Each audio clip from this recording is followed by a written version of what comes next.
뭘 읽어야 할지 모르겠을 때 애매한 언니들과 함께 읽어요. 본격 독서 권장 방송 애매한 언니들 시작합니다.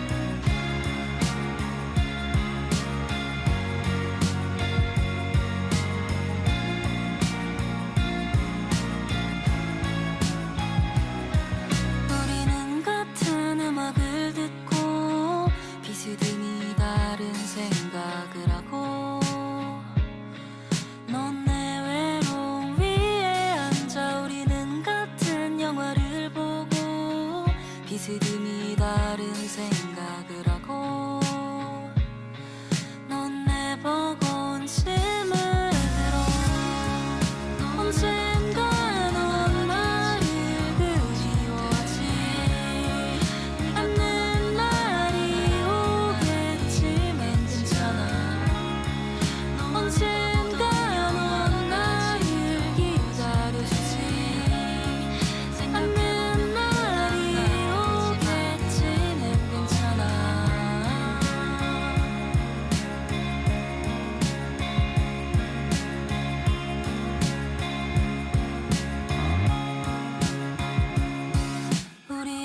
적이 무서워질 때 괜히 너의 머리를 쓸어 넘기며 넌 날 괜찮아지게 해 우리의 이별이 궁금해질 때 괜히 너의 어깨를 깨물어보며 넌 날 괜찮아지게 해 언젠가 넌 나를 그리워하지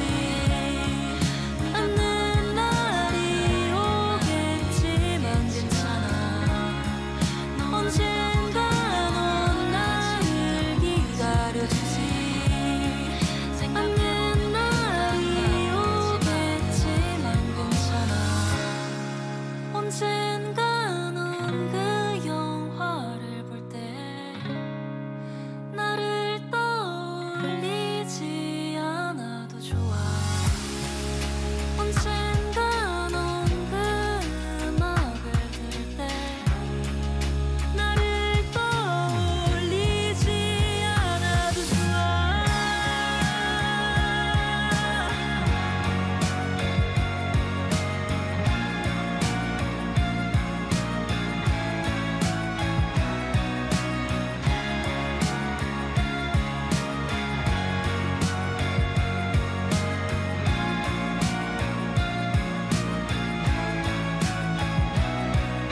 우리는 같은 음악을 듣고 비스듬히 다른 생각을 하고 넌 내 외로움 위에 앉아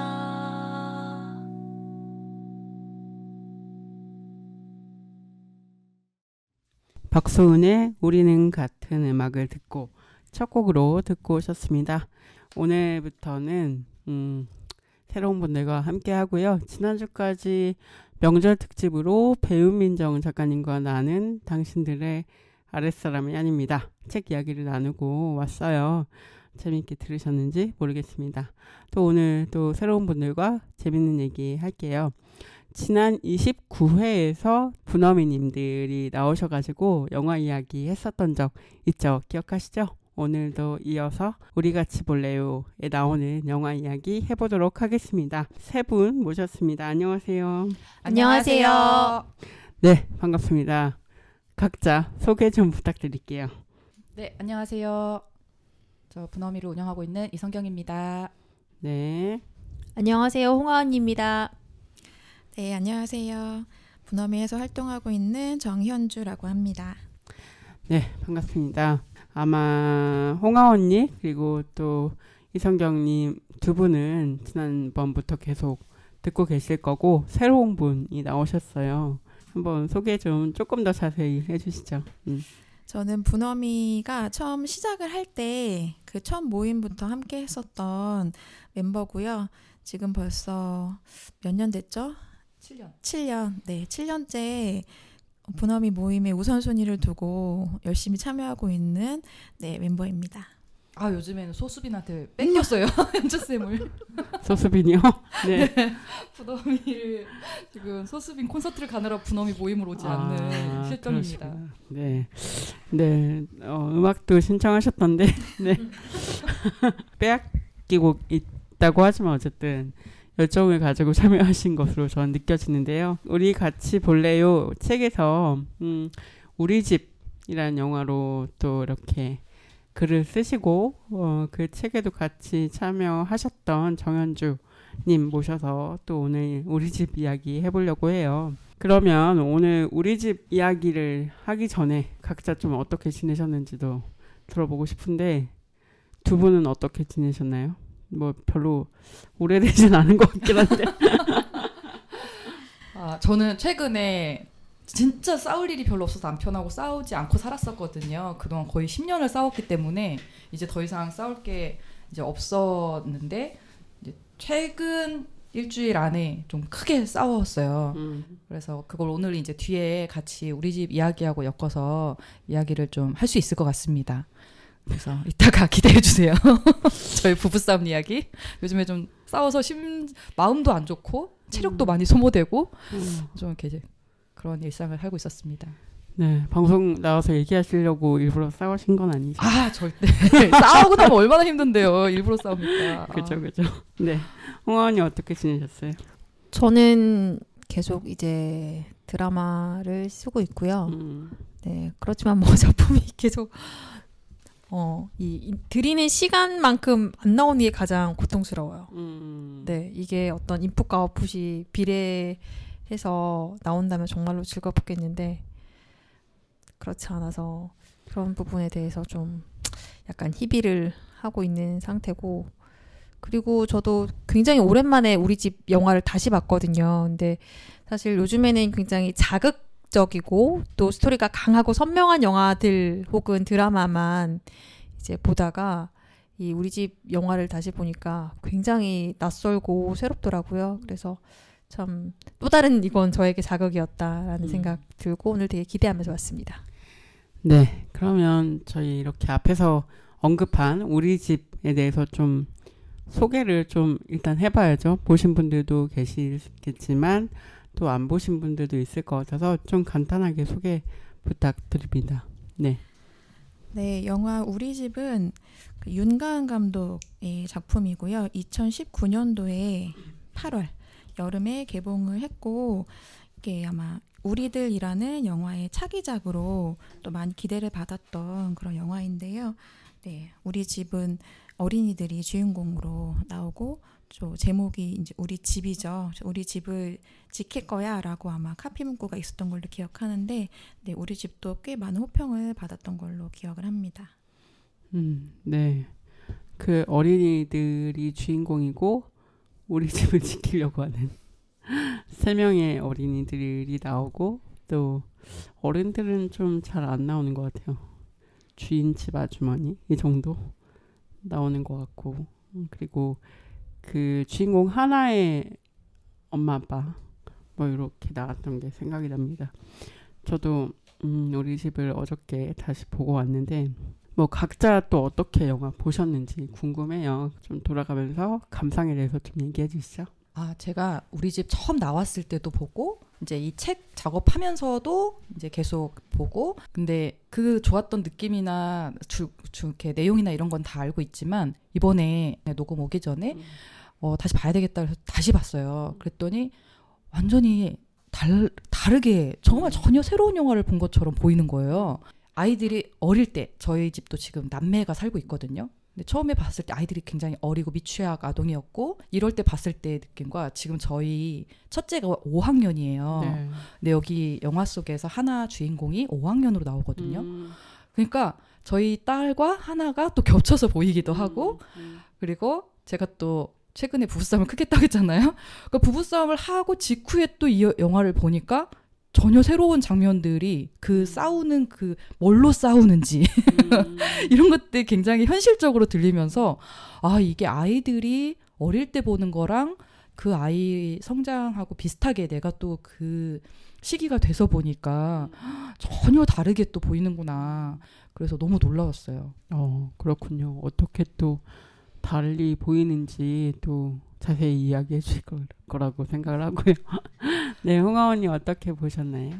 저도 저희 첫째 아이의 나이랑 하나랑 같거든요. 음. 그래서 그때 봤을 때랑 조금 더 하나의 시선으로 좀 본 것 같아요. 특히 이제 현주쌤 그래서 바라보다라는 이제 단어가 나오잖아요. 그래서 이 친구의 눈에서 보는 어떤 작은 진동들이 어떻게 큰 영향을 미치는지, 그리고 그 바다로 가잖아요. 그 바다를 찾아서. 그래서 그런 이제 연결 지점들이 굉장히 디테일하게 연결 지어 있구나. 그래서 첫 싸움부터 시작해서 이 바다로 가는 그 장면, 그래서 바다에서 그 임산부가 애 낳으러 가잖아요. 저는 그 장면이 가장 기억에 남거든요. 그래서 그때는 사실 그 디테일을 못 봤는데 이게 굉장히 감독이 재미있게 연결을 시켜놓은 구간이구나 생각하면서 그때 보지 못했던 그런 디테일을 보고, 또 우리 아이라고 생각하고 보니까 확실히 좀 뭐랄까, 이 어른들이 되게 미워지더라고요. 거기 나오는 어린 집을 보여줄 수 있나 저렇게 막 혼자서 네, 그런 것들. 그래서 그때는 이제 스토리에 급급해서 봤다면 지금은 장면 장면을 좀 쪼개서 봤던 그런 네, 영화였습니다. 정현주 선생님은 글도 쓰셨고 또 우리 집에 대해서 그러셨는데 많이 보셨을 것 같지만 또 어떻게 보셨는지 궁금합니다. 저는 우리 집이란 영화를 알기 전에 제목만 보고 가족 영화일 거라고 짐작을 해서 이 영화를 선택을 했거든요.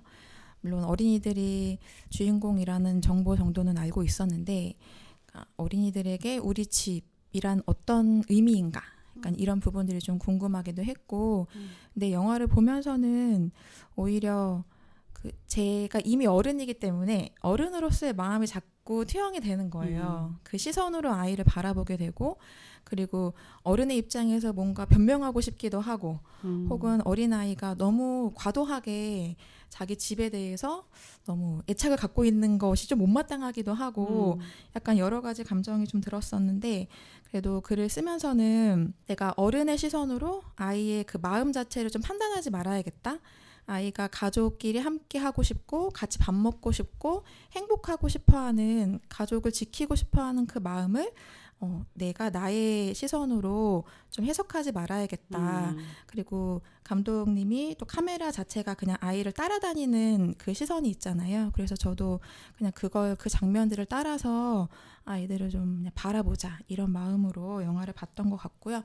저도 이번에 다시 한번 영화를 봤거든요.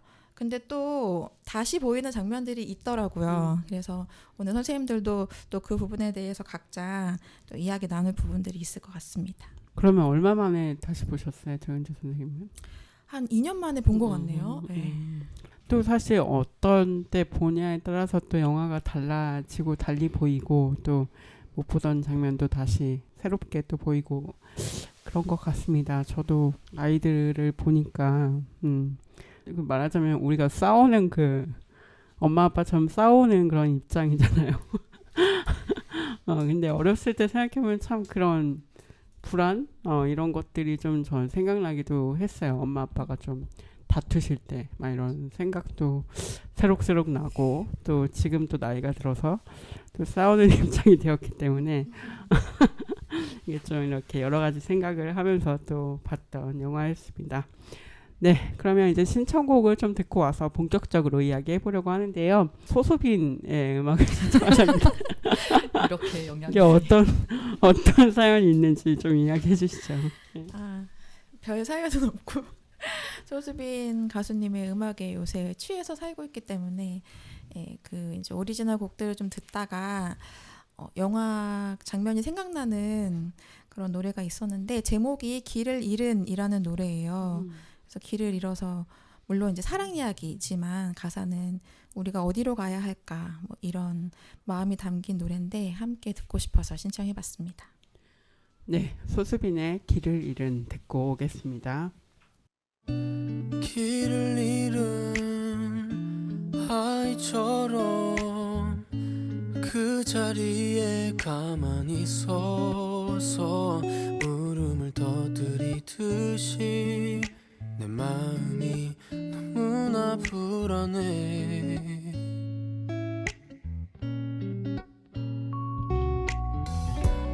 어디로 난 가야 할까.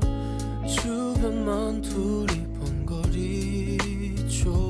내겐 소중하지만 참 어렵겠지만 겪어보려 하네. 여태껏 당연한 줄로만 알았는데 꽤나먼 얘긴 줄 알았지만 매번 내 맘을 더 흔들고 난 마치 꿈을 꾸고 있는 것 같은데 내게 멀어지는 듯 했지만 매번 내 맘을 더 흔들고 있는 그대. 몇 번이고 더 생각해봐도 다른 맘을 먹을 순 없어. 조금만 더 기다려주겠니. 이 밤이 가면 용기 내 너에게 내 맘 전해줄 것 같아.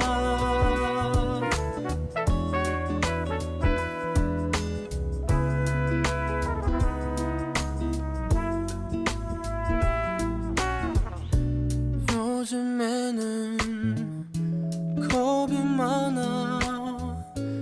별일 아닌 일에 막 놀래. 내게는 멀리 있지만 참 어렵겠지만 겪어보려 하네. 여태껏 당연한 줄로만 알았는데 꽤나먼 얘긴 줄 알았지만 매번 내 맘을 더 흔들고 있는 그대. 몇 번이고 더 생각해봐도 다른 맘을 먹을 순 없어. 조금만 더 기다려주겠니. 이 밤이 가면 용기 내 너에게 내 맘 전해줄 것 같아. 이제 알 것 같아. 이제 들려줄래. 조금 늦었지만 일어나를 바라봐 주겠니. 오늘이 가면 용기 내 너에게 내 맘 전해줄 것 같아.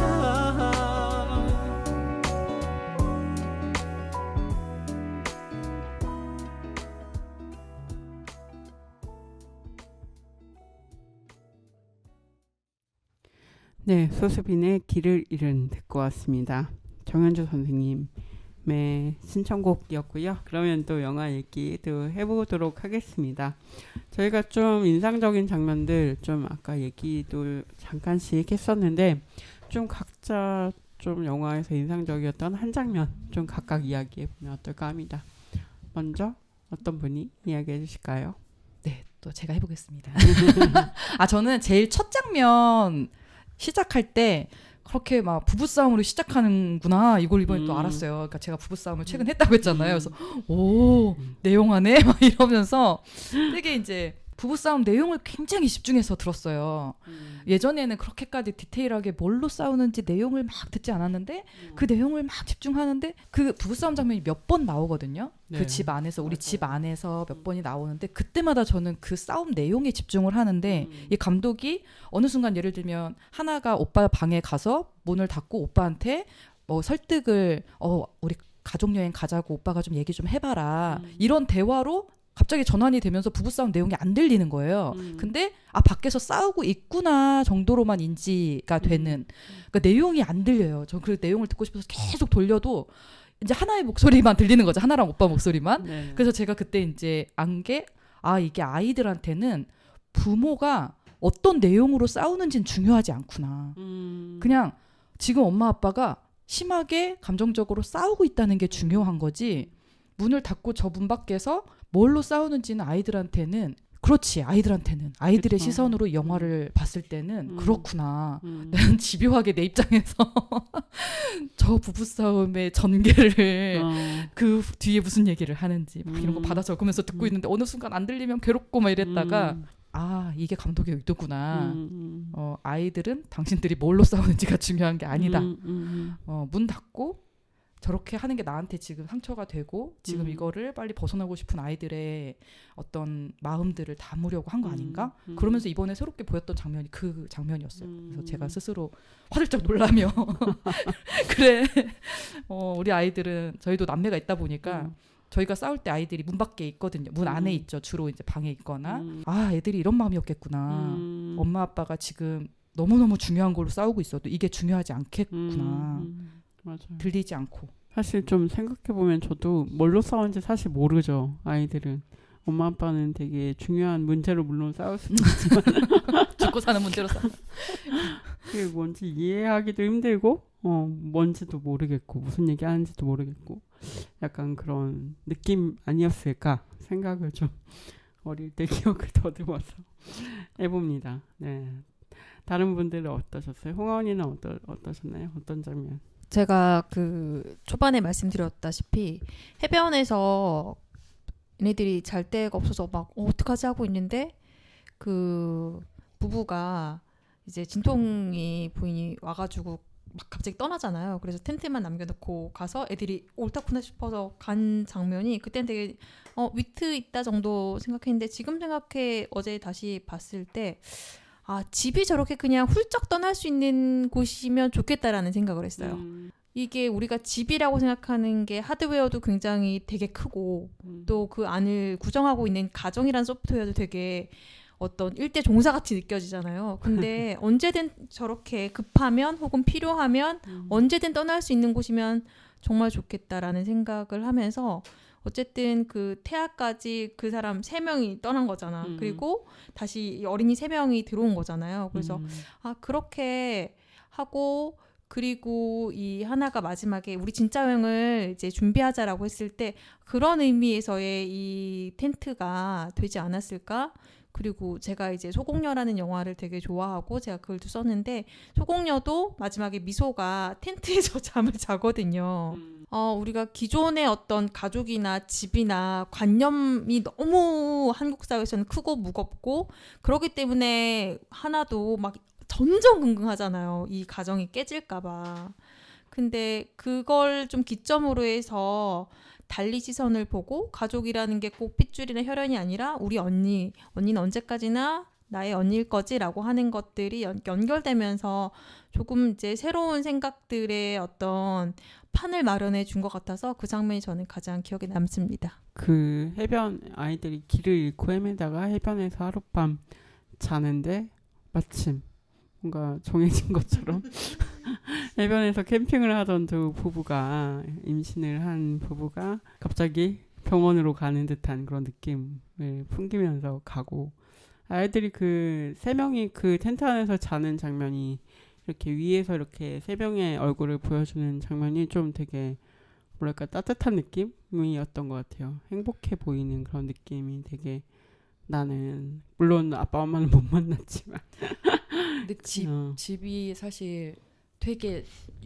우리 하나 집이 되게 좋잖아요. 중산층 집처럼 이제 되게 좋은 집이고 우리 집 되게 좋아 보이고 아까 막 유미도 되게 좋아 보인다고 하고 그런 대사들도 있고 한데 사실 그렇게 잘 갖춰진 집에서 하나는 막 그렇게 해맑게 웃지 않았거든요. 근데 그 텐트 안에서 가장 행복해하면서 이게 우리 집이었으면 좋겠다 막 이런 대화들을 하면서 그 행복해하는 즐거워하는 그러니까 우리가 생각하는 좋은 아까 선생님 말씀하신 것처럼 그런 공간에서 보이지 않았던 표정들을 막 보여서 진짜 우리는 너무 행복하기 위해서 너무 많은 조건들의 집을 생각을 하는데 아이들은 진짜 저렇게 행복하구나 그런 생각도 했던 것 같아요.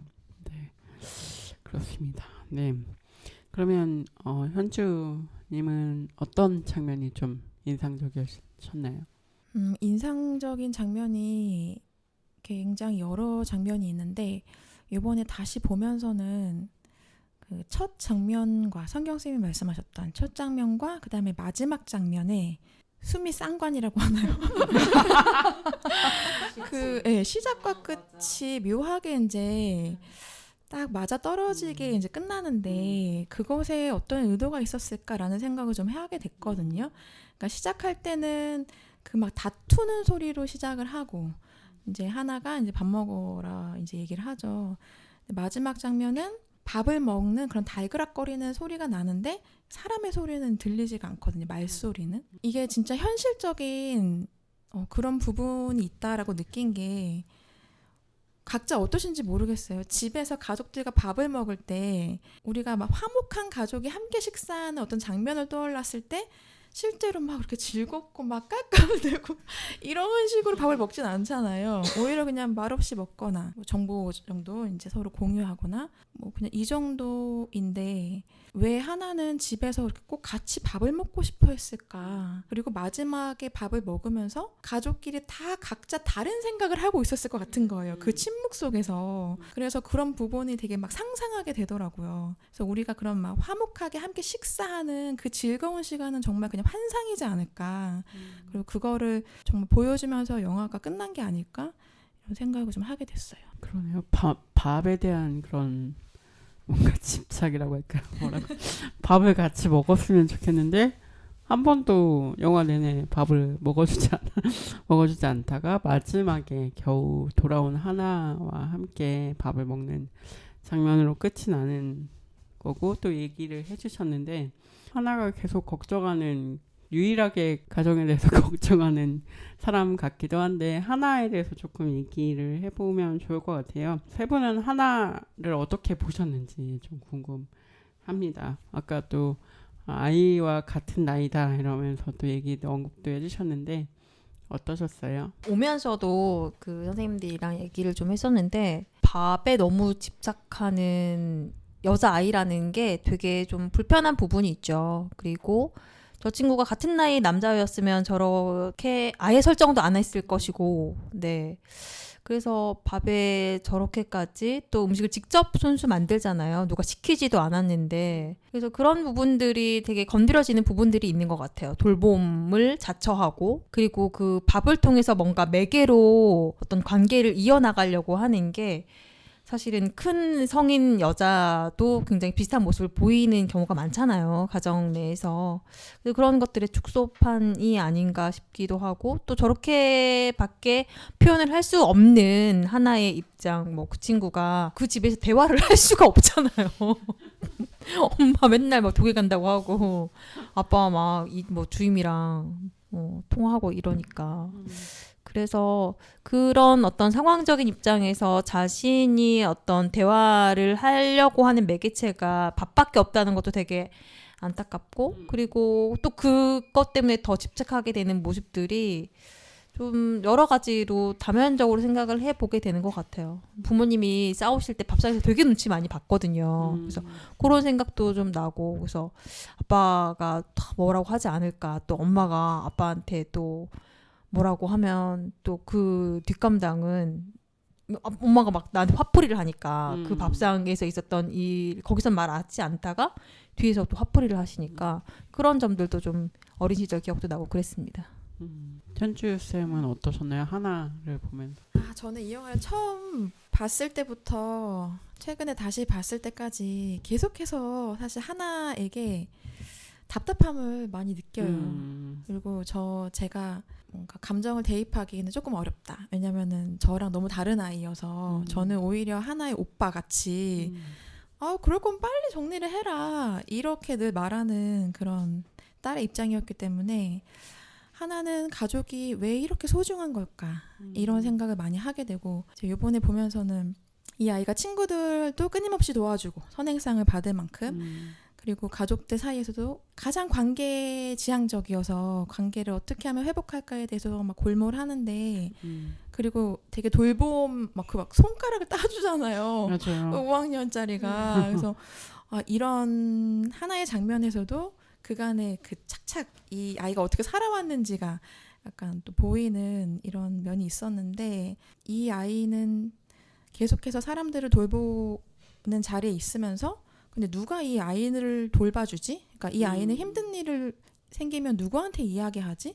약간 그런 빈자리가 좀 더 많이 느껴져서 이번에는 좀 안타까웠던 것 같고 또 한편으로는 우리 집에서 뭘 할 수 있을까 가족이 이런 생각을 하면 밥 먹는 것밖에 사실 없어요. 가족이 각자 자기 생활을 하고 돌아오잖아요. 그쵸. 돌아왔을 때 밥 먹는 거 마저 하지 않는다면은 그게 되게 마지노선인 것 같거든요. 저는 그거를 이 아이가 되게 예민하게 캐치를 해서 계속해서 같이 밥 먹자는 말을 하는 것 같아요. 그 돌봄에 특화된 그런 면도 있겠지만 함께 먹고 살기 위한 그런 또 가족의 의미를 좀 생각하게 됐던 것 같아요. 하나를 보면서. 그죠. 식구잖아, 식구. 맞아요.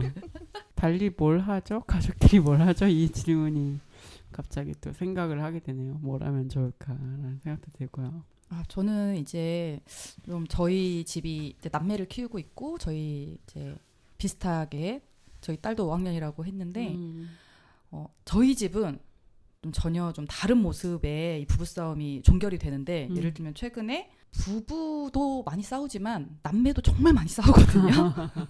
저희 집 같은 경우에도 지금 겨울방학이고 애들이 지금 한 달째 같이 살다 보니까 지금 겨울방학이 한 달이 더 남았지만 계속 붙어있고 싸우고 막 별것도 아닌 걸로 싸우고 막 그러니까 이제 아이들이 제일 무서워하는 것은 핸드폰 시간을 제한하거나 뭐 이런 걸 무서워한단 말이에요. 그래서 내가 너희들 싸울 때 엄마가 3번, 4번, 5번까지 경고를 했는데도 계속 이걸 종결하지 않으면 핸드폰 시간을 조정하겠다. 이러니까 이제 자기들도 안 싸우고 싶고 이렇게 막 이게 너무 감정적으로도 자신들도 힘들고 대화해서 풀어야 된다는 거를 이성적으로는 알기 때문에 수긍을 했어요.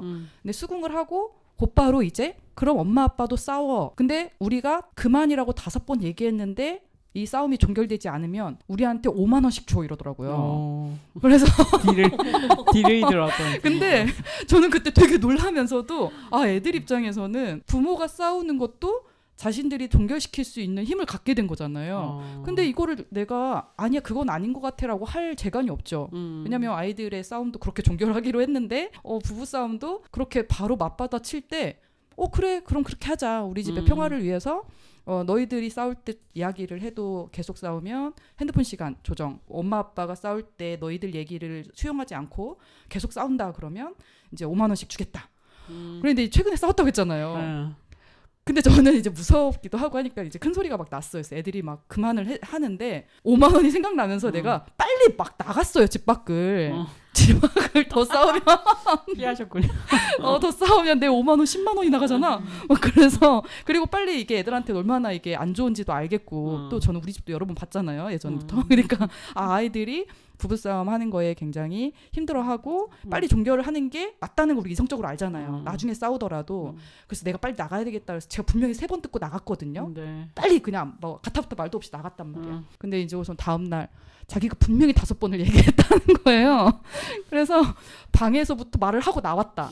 그래서 엄마 아빠는 우리에게 5만 원씩을 줘야 된다. 그래서 야 나는 분명히 3번 듣고 나갔어. 그래서 나는 줄 수 없어. 그래서 이렇게 내고를 해서 2만 원씩 주기로 했어요. 그래서 이렇게 종결이 됐어요. 근데 아이들도 힘이 있는 거잖아요. 귀엽다. 그러니까 이 싸움을 종결시킬 힘을 그쵸. 갖게 됐고 뭐 예를 들면 아이들이 아동학대 이런 교육을 워낙 요즘에 잘 받아요. 그래서 부부싸움조차 이제 정서적 아동학대라는 게 법적으로도 이제 아이들이 이제 이걸 인지하거든요. 그리고 지금 이렇게 뭐 이렇게 고함 치는 거, 부부싸움 크게 하는 거 이런 게 분명히 아동학대로 정서적 아동학대로 얘네들이 알아서 크게 뭐 날 것 같다 그러면 엄마 아빠 112 신고한다 막 정서적 아동학대 신고한다 이런단 말이에요.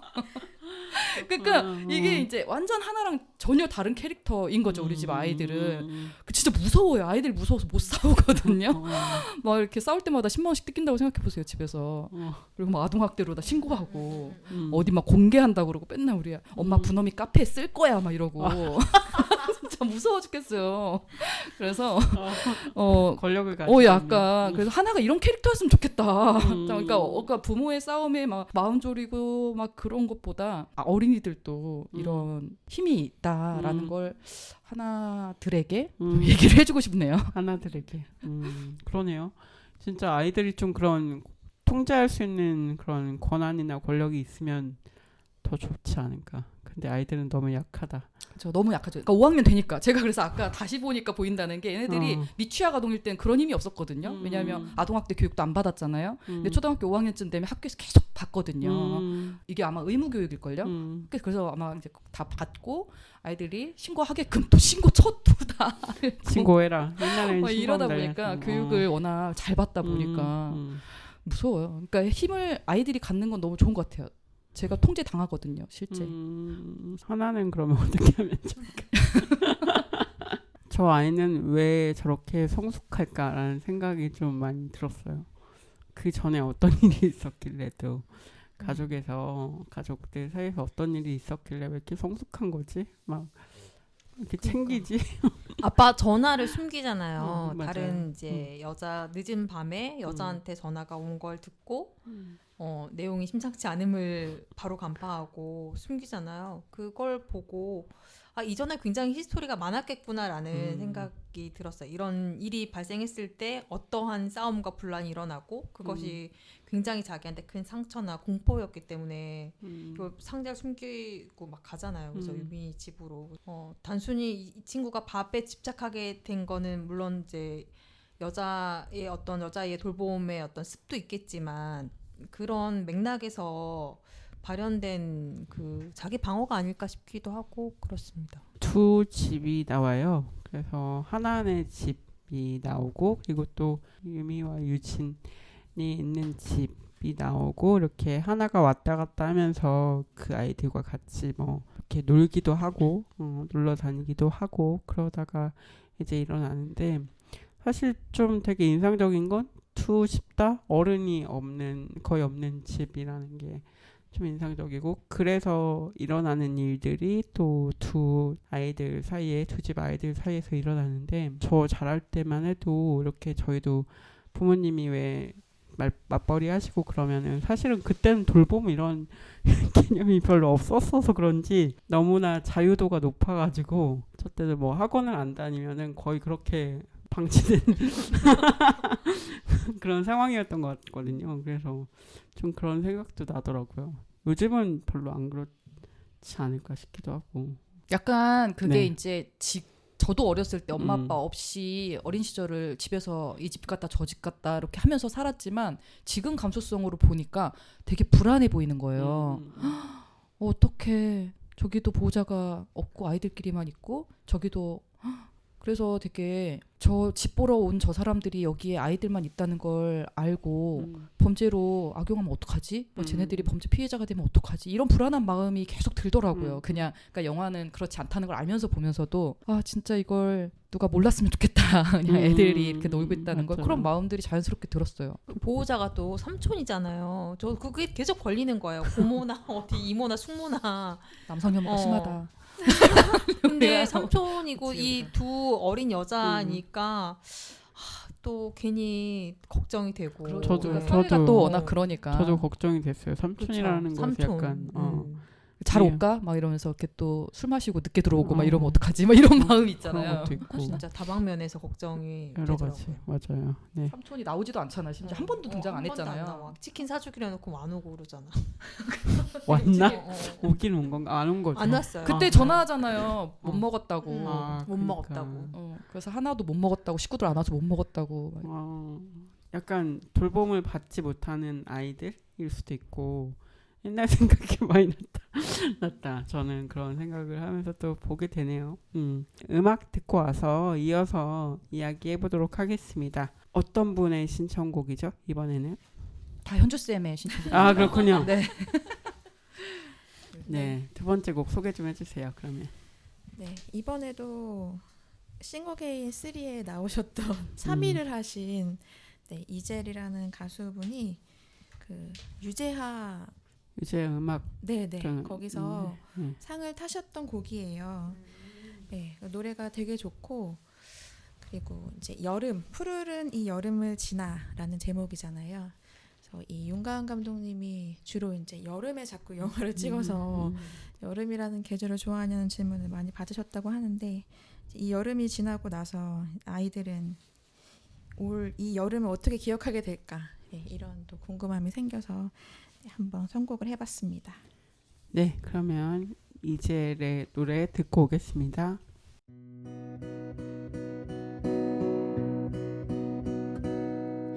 나는 너에게 기대지 못할 봄이었나. 한바탕 소란스런 마음에 피어난 꽃송이야. 너는 나에게 여름을 속삭여 주었고 눈부시게 빛나던 우리야. 돌아갈 수 없을 나의 젊은 날 푸르른 네 여름 지나 파란 가을 찾아오면은 코끝엔 시린 기억들이 안부를 물어온다. 계절은 이렇게 돌고 달 수 없는 시간을 삼킨 다 우린 이렇게 또 이렇게 간다.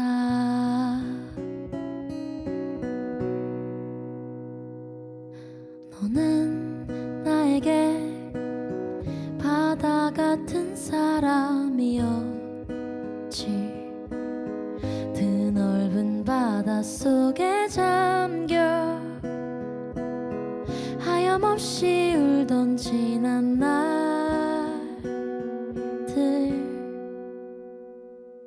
너는 나에게 드높은 숲을 보여줬고 그늘을 내어주던 나무야. 머무를 수 없는 나의 젊은 날 푸르른 네 여름 지나 파란 가을 찾아오면은 코끝엔 시린 기억들이 안부를 물어온다. 계절은 이렇게 돌고 달 수 없는 시간을 삼킨 다 우린 이렇게 또 이렇게 간다. 푸르른 네 여름 지나 푸르른 네 여름 지나 우린 이렇게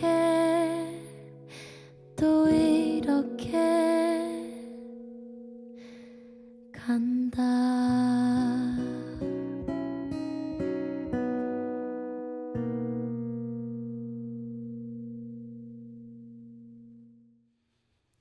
네, 이젤의 푸르른 이 여름 지나 듣고 왔습니다. 이 영화에도 저번에 저희 보이우드 때도 그랬는데 좀 생략된 이야기들이 있을 것 같아요. 그래서 영화에서 다루진 않았지만 좀 한번 이 얘기 좀 해보고 싶다, 혹은 이 캐릭터 좀 봤으면 좋겠다, 이런 것들이 혹시 있으실까요? 저는 이제 하나의 시선도 되게 좋지만 저는 이 유미하고 유진이가 엄마랑 계속 이야기를 통화를 하지, 엄마 얼굴이 보이지도 않고 이제 한데 이 엄마 아빠가 지역에 내려가서 도배일을 하실 때 둘이 또 많이 싸울 것 같거든요. 맞아요. 그러니까 아이를 삼촌에게 이제 봐달라고.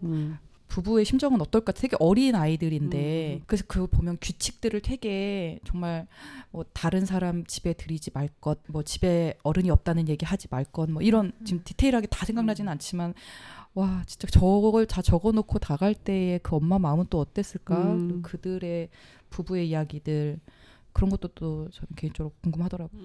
저도 그 유미나 유진 그 엄마 아빠를 생각했는데 굉장히 일상적인 돌봄의 이야기는 엄마랑 하면서 집 얘기는 아빠랑 통화한다고 하더라고요. 네, 그래서 전 그게 약간 이 뭐 디테일을 살린 부분인가 싶기도 하고 이제 집에 대한 결정을 하는 문제는 아빠랑 이야기를 해야 되고 그리고 애도 계속 아빠한테 전화를 하잖아요. 네, 그 부분 하나 좀 특이하게 생각을 했고 두 번째는 그 집에 이제 계약 직전에 어떤 이제 여성이 오잖아요. 그래서 그 여성이 뭐 도배도 해달라, 방범창도 해달라라고 하니까 그 이제 집주인 아줌마 기함을 토하면서 내가 뭐 고작 보증금 이거 얼마 받는다고 그거 다 해주냐라고 하는데 유민의 집의 애들은 아무 말 없이 그걸 썼다는 게 저 되게 가슴이 아픈 거예요. 그분이 요구한 게 너무나 당연한 어떤 그 기본의 거주 조건이고 충족돼야 될 조건인데 이런 것들에 대해서 한마디도 하지 않았다라는 것에 대한 되게 약자성 그리고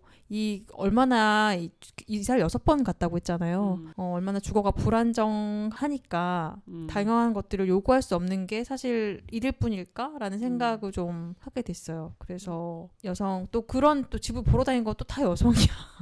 그런 것들이 조금 이제 눈에 밟혔다. 네. 집에 대해서 좀 여러 가지 얘기가 생각이 나네요. 말씀 듣다 보니까. 네, 현주 쌤은 어떠셨나요? 저는 그 장면 중에서 그 하나가 이제 집에 들어왔는데 가족들이 다 집에 있는 거예요. 그래서 엄마도 있고 아빠도 있고 오빠도 막 거실 소파에 앉아 있고 그래서 일찍 왔어 하면서 되게 막 반가워하는 그 장면이 있거든요. 근데 제가 이번에 다시 보면서 아 셋이서 어떤 이야기를 나눴구나 이런 생각이 좀 들었어요. 이제 그러면서 이 어린이는 가족을 완성시키는 되게 구성원으로서 우리가 많이 의미부여를 하는데 근데 어린이를 되게 제외하고 가족의 중요한 일들을 약간 논의하는 그런 분위기가 약간 느껴졌거든요. 오빠는 이제 중학생이니까 또 첫째니까 뭔가 엄마 아빠의 그런 이야기들을 들을 수 있는 또 자리에 초대되는데 왜 하나가 없을 때 가장 열심히 고군분투하고 있는 하나는 엄마 아빠의 그 가장 진솔한 이야기를 언제 들을 수 있는가. 그러니까 저는 그 장면이 이번에 그 생략된 장면에서 실제적으로 우리도 아이를 키우는 입장에서 어디까지 아이에게 우리의 이야기를 할 수 있는가 이런 면에서도 조금 고민이 되기도 하고 그 장면에서 생략된 이야기가 제 기억에 좀 남았습니다. 그런 분위기를 느꼈지만 또 하나는 그러면 우리 놀러 가는 거야 이렇게 얘기를 하게 되죠. 네. 또 영화에 대해서 사실 이야기할 것들이 더 있을 것 같은데 이 얘기 못했다 이런 것도 좀 해주세요. 제가 생각하지 못한 부분도 있어서. 네.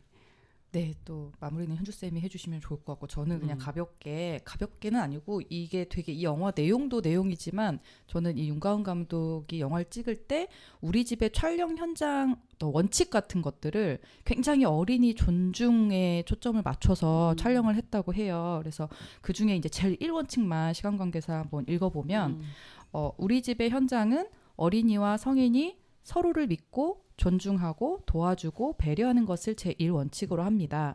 어린이 배우들을 프로 배우로서 존중하며 성인과 동등한 인격체이자 삶의 주체로서 바라봐 주세요. 근데 이게 이제 쭉 원칙이 있는데 이게 몇 년 전이었으니까 이때는 그 어린이의 세계라는 책이 없을 때였고 이게 너무 감동적인 거예요. 그러니까 어린이니까 되게 그냥 뭐 배려 어린이의 생활 패턴이나 이런 거를 고려하지 않고 되게 강행하거나 이런 촬영 현장들이 되게 많다고 해요. 아동 배역들을. 근데 윤가은 감독님은 내용을 떠나서 정말 어린이 배우들을 프로 배우처럼 존중하면서 그렇다고 어른처럼 하는 게 아니라 정말 어린이의 눈높이에 맞춘 촬영 시스템을 만들었다라는 거에 너무 놀랍고 세상이 이렇게 약자 중심으로 모든 현장이 그게 이제 영화 촬영장뿐만이 아니라 집에서도 우리가 집에서도 아이들을 동등한 인격체로 존중을 하면서 대화하고 아이가 저한테 엄마도 5만 원을 줘라 이렇게 얘기를 하고 저한테 이거 정서적 아동학대로 신고한다 이런 얘기를 하는 게 사실은 그동안 제가 한 10년을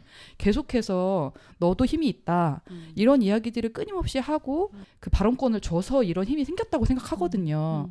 저도 당연히 잘 못하는 육아의 부분들이 있는데 이제 애들 어릴 때 이 촬영 수칙을 보면서 굉장히 감동을 많이 받고 내가 우리 집에서도 이걸 애써서라도 해봐야겠다. 진짜 쉽지 않거든요.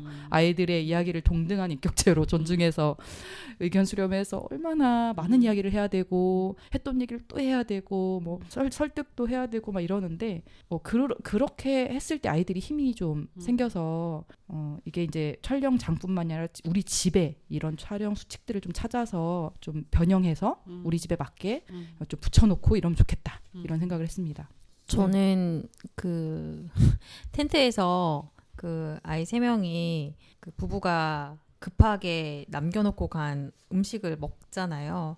그때 처음으로 하나가 자기가 준비한 게 아닌 누가 차려놓은 밥상을 먹은 게 처음이었어요. 그때가 처음이자 마지막이었거든요. 되게 당연하고 응당하게 어떤 돌봄이나 환대, 사랑을 받아야 되는 어린인데 그때 처음 누군가가 남겨놓고 간 걸 먹었을 때 그때 또 되게 환하게 웃고 너무 따뜻하게 시간을 보내는 걸 보면서 저게 하나의 어떤 본 모습이어야 하고 또 저 친구가 다른 이에게 돌봄을 받았을 때 뭐 돌봄은 아니지만 그게 밥상을 받았을 때 얼마나 저 친구가 더 따뜻하고 무성하게 자랄 수 있을까 이런 생각을 좀 해봤습니다. 어른이 어른으로서 어린이를 되게 인격적으로 대하고 존중하고 이제 뭐 워낙에 이제 아동 인권 이런 것도 굉장히 강조되고 있는 사회 분위기가 있으니까 이제 어른으로서 해야 되는 그런 마땅한 일들을 해야 하는데 그러니까 아이들이 어른이 필요할 때 뭔가 되게 소환되는 그런 존재가 아니고 또 이렇게 발언권을 줘서 자리에 불러서 말하는 이제 이런 존재가 아니고 각자가 자기 이야기를 할 수 있는 그런 존재들이잖아요. 그래서 저는 이렇게 이제 어린이를 포커스로 한 영화를 만드는 어른이 많아지는 것도 너무 좋지만 어린이들이 청소년들이 자기 이야기를 많이 할 수 있는 그런 좀 사회가 되었으면 좋겠거든요. 영화라는 또 매개체를 이용해서 그 영화제 같은 거 하면은 매년 꼭 가려고 노력하는 편인데 꼭 청소년들의 단편 영화를 꼭 보려고 해요. 그러니까 어른이 보는 어린이도 있지만 그들이 스스로 말하는 그런 자기네 삶들에 굉장히 호기심이 좀 있거든요. 그래서 이번에 영화를 또 다시 보면서 우리는 그냥 바라보는 입장일 수밖에 없잖아요. 그래서 우리의 해석이 들어갈 수밖에 없는데 좀 더 어린이와 청소년들이 자기 이야기를 마음껏 할 수 있는 좀 그런 사회가 됐으면 좋겠다라는 마음이 들었습니다. 네, 오늘 우리 집에 대해서 영화에 대해서 좀 이야기를 해봤습니다. 윤가은 감독의 영화였고 정현주 선생님이 우리 같이 볼래요에서 글을 쓰셨던 부분이니까 한번 우리 같이 볼래요의 또 우리 집 이야기도 한번 다시 읽어보시면 좋을 것 같고 네 이렇게 어느새 방송 참 1시간 짧죠? 금방 가네요. 금방 네. 가네요. 1시간 어떠셨는지 마지막 또 인사 부탁드립니다. 저는 항상 이제 특별한 생각 없이 네.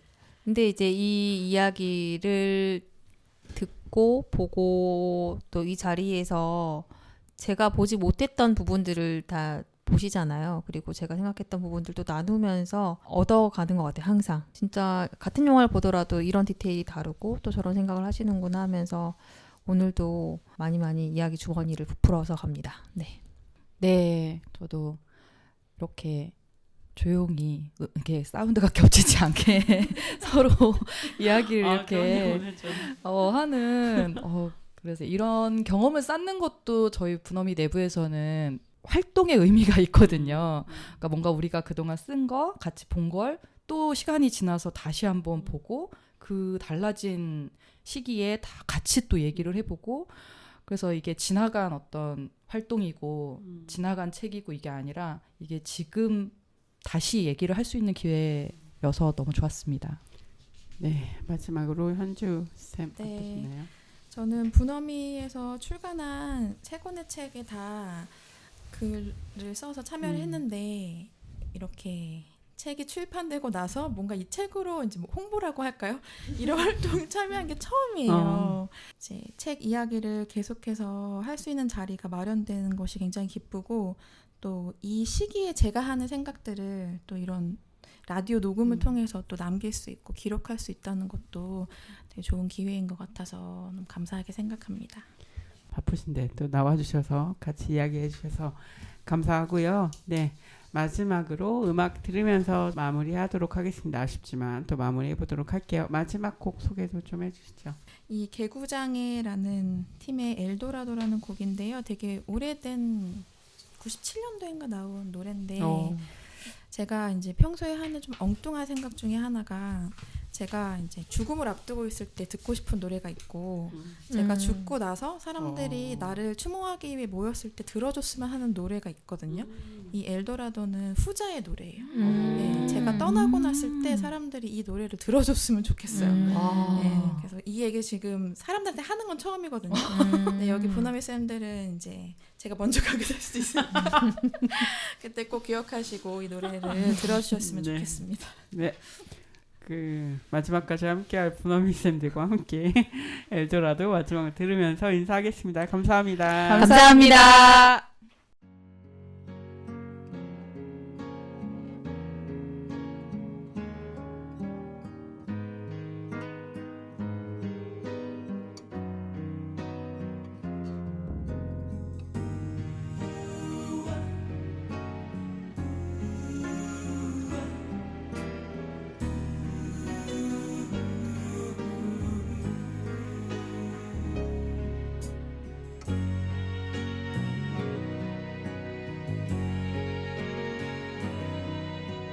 혼자선 길에 주